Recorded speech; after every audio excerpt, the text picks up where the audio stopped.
Միսը երշիկի տեսքով առաջին անգամ ճաշակել են հին Հունաստանում եւ Եգիպտոսում մեր թվարկությունից առաջ 500 թվականին։ Այն մատուցում էին որպես ուտեստ։ Հնում երշիկ պատրաստում էին միայն տավարի եւ խոզի մսից, ավելացնելով աղ եւ ջուր։ Բարի առավոտ, եթերում որակի հետքերով էջն է։ Այսօր ամեն ինչ երշիկների մասին։ Ինչպես ընտրել որակյալ երշիկ, ինչ հարցեր ունեն սպառողները մեր մասնագետին եւ իհարկե համեղ նախաճաշ երշիկով։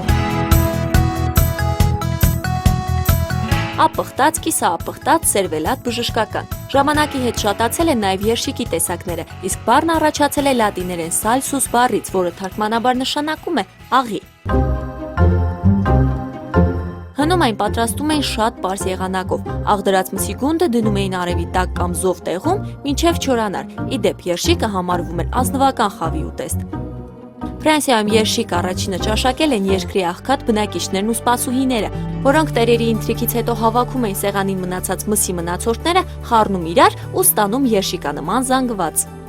Աշխարհի ամենամեծ երշիկը պատրաստել են 1989 թվականին, դրա երկարությունը 19 մետր էր, քաշը 545 կիլոգրամ։ Սակայն կարևորը ոչ թե երշիկի չափսն է, այլ որակը մեր սպառողներին հավանաբար ունեն իրենց քիմչին հաճելի երշիկ եւ դրա հետ կապված հարցեր։ Եթե երշիկը վառ գույնի է, արդյոք որակյալ է։ Որքան ժամանակ կարող եք պահել երշիկը սառնարանում։ Երշիկի մեջ քանի տոկոս միս կա, եթե ընդհանրապես կա։ Ուշադրություն դարձրեք խանութում մսամթերքի պահպանման պայմաններին։ Գերադասելի է, որ այն պահվի փակ տաղավարում 0-ից +6 աստիճանում։ Ժամկետն անց եփած երշիկը կտրելիս մուգ գույն է ունենում։ Ի դեպ, 1 կիլոգրամ ընտիր մսից ընդամենը 600 գրամ հում ապխտած երշիկ է ստացվում։ Հում ապխտած երշիկի մակերեսին բորբոսի նշանները վկայում են ոչ թե վատ որակի, այլ փտումից տվյալ մթերքը պաշտպանելու մասին։ Սպառողների հարցերին պատասխանում է սննդի հիգիենիստ Մարինա Հովանիսյանը։ Բարի առավոտ։ Բարի լույս։ Եվ այսպիսով, երշիկը եթե ունի վառ կարմիր գույն, արդյոք դա որակի, թե անորակության նշան է։ Երշիկի վառ գույնը վկայում է նրա մասին, որ այնտեղ ավելացրել են գունանյութեր, մասնավորապես գունանյութ է ծառայում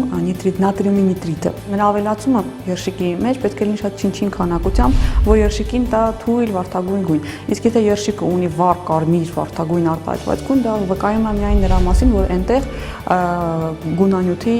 քանակը ավել է նորմատիվից։ Երշիկը քանի օր կարող ենք պահել սառնարանում կտրատված վիճակում։ Կտրատված երշիկի պահպանման ժամկետը իհարկե անհամեմատ ավելի կարճ է, քան ամբողջական երշիկի։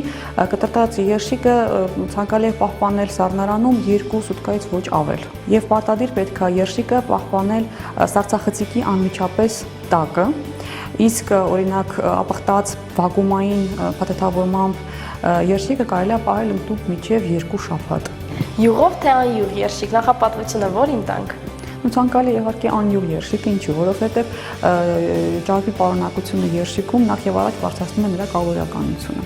Երկրորդը ճարպով հարուստ փաստորեն մսամթերքը հավանականությունը կա, որ բարձրացնում է խոլեստերինի մակարդակը արյան մեջ։ Երշիկում որքան է մսի պարունակությունը։ Եթե մենք վերադառնանք շատ տարիներ առաջ բժշկական երշիկի դասական բաղադրատոմսին, ապա այնտեղ նախատեսվում էր շուրջ 90% միայն միս, այն էլ բարձրակարգ միս, որից 20%-ը դա տավարի միսներ, 70%-ը խոզի միսներ, շուրջ 3%-ը դա ձու էր, 2%-ը կաթ, իսկ եւ չինչին քանակությամբ հավելումներ, համեմունքներ եւ այլն։ Սակայն տարիների ընթացքում կամաց-կամաց փաստորեն մսի պարունակությունը ստանդարտներով նույնիսկ արդեն նվազեցվել է։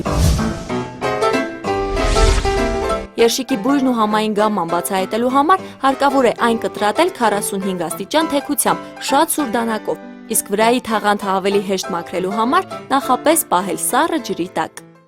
Բարորակ երշիկ հասկացողությունը կարող են որակավորել, այսինքն բատոնը, երբ որ գնված երշիկ է, բատոնը պետք է լինի ամբողջական, կպչուն պետք է չլինի, լորձապատ չլինի, բորբոսի հետքեր չլինեն, գազագոյացում չլինի։ Բացի դրանից, երբ որ կտրում ենք բատոնը երշիկի, ֆարշը պետք է լինի համասեռ, իր ամբողջ մակերեսով եւ համասեռ գունավորված լինի, որպեսզի համարվի բարորակ երշիկ։ Բացի դրանից այն խոզաճարպը, որը օգտագործվել է որոշ տեսականների համար, պետք է լինի սպիտակ գույնի, ոչ թե մոխրագույն։ Եթե կան մոխրագույն հետքեր, նշանակում է այնտեղ արդեն փչացման երևույթներ են գնում եւ ցանկալի է նմանատիպ երշիկները չօգտագործել։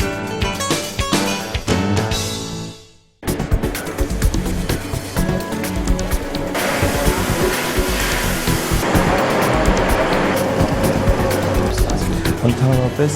եփած տեսակի երշիկները իրանք պետք է ունենան բաց գունավորում։ Ինչու համար, որովհետև իրանց տեխնոլոգիական գործընթացը ընդհանրապես եփումն է եւ իրանք հատուկ ինչ-որ ծխեցման կամ կարմրեցման գործընթաց չեն անցնում։ Իսկ այ օրինակ եփած ապխտած, կիսաապխտած եւ հումապխտած երշիկները, որոնց գործընթացում տեղի ունենում ծխեցում, կարմրեցում, ապխտում, նրանց գունավորում մի քիչ ավելի վառ բնույթի պետք է ունենա։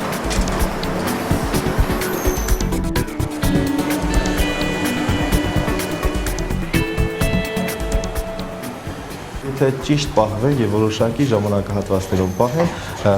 ճիշտ օդի հարաբերական խոնավությունը եւ ջերմաստիճանը պահպանեն, երշիկը բոլորովին անվնաս կմնա, բայց եթե ջերմաստիճանը եւ օդի հարաբերական խոնավությունը տեղին չլինի, ճիշտ չլինի, բնականաբար երշիկի արտաքին մակերևույթը կսկսի դեղնել եւ ուղղակի սննդի համար անպիտան կլինի օգտագործման համար։ Դրա համար ցանկալի կլինի կտրել նոր վաճառել։ Հենց ինքը սպառողը կարող է պահանջել, որպես այդ արտաքին մակերևույթը կտրեն, նոր մնացածը վաճառեն։ Երշիկի ամենատարօրինակ տեսակներից է բուսականը, որի բաղադրության մեջ մտնում է ծովային կաղամբ, ցորենի սերմեր եւ թեփ։ Տարօրինակ երշիկների շարքին են դասվում նաեւ քաղցր երշիկները, որի պատրաստման համար օգտագործում են քաղցրաբենիկ եւ խտացրած կաթ։ Հայկական շուկան հարուստ է երշիկների բազմաթիվ տեսակներով, որոնցից շատ համեղ ուտեստներ կարելի է պատրաստել, դրանցից մեկը մենք այսօր կպատրաստենք, իսկ այն պատրաստելու է դիզայներ Լիլիթ Կարապետյանը, բարի լույս։ Բարի լույս բոլորին, ես այսօր ձեզ կներկայացնեմ իմ ստեղծած կոտլետը երշիկից։ Երշիկով կոտլետ, շատ սրանուտ է։ Իսկ ինչ է մեզ անհրաժեշտ երշիկով կոտլետի համար։ Երշիկ, կարտոֆիլ, պանիր, պետք է օգտագործենք համեմունքներ, կանաչիներ, տարբեր տեսակի եւ սկսենք։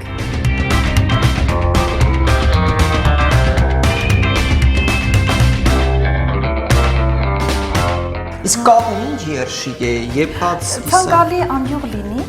եւ կաթնային երևի, ինչպես կիևյան կոտլետները, ես նաեւ պանիր եմ դնում կոտլետի մեջ։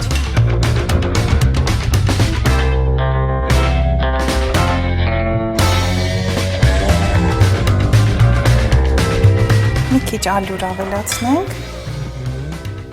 Ես օգտագործում եմ նաև քունջուտ կոտլետի մեջ, որտեղ քունջուտի մեջ կա կալցիի մեծ պարունակություն եւ առավոտյան մեր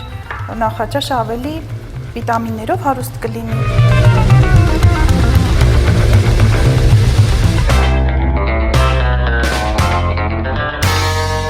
Մեզ մնում է այս զանգվածը վերածել կոտլետների։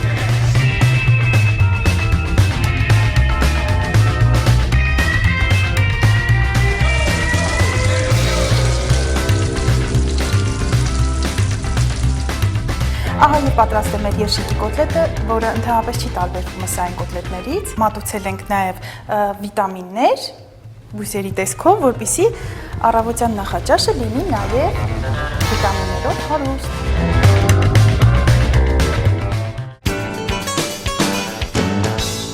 Եվ վերջում հիշեցնենք, որ որակյալ սնունդ գտնելն այնքան էլ դժվար չէ։ Պարզապես պետք է լինել ուշադիր եւ տեղեկացված։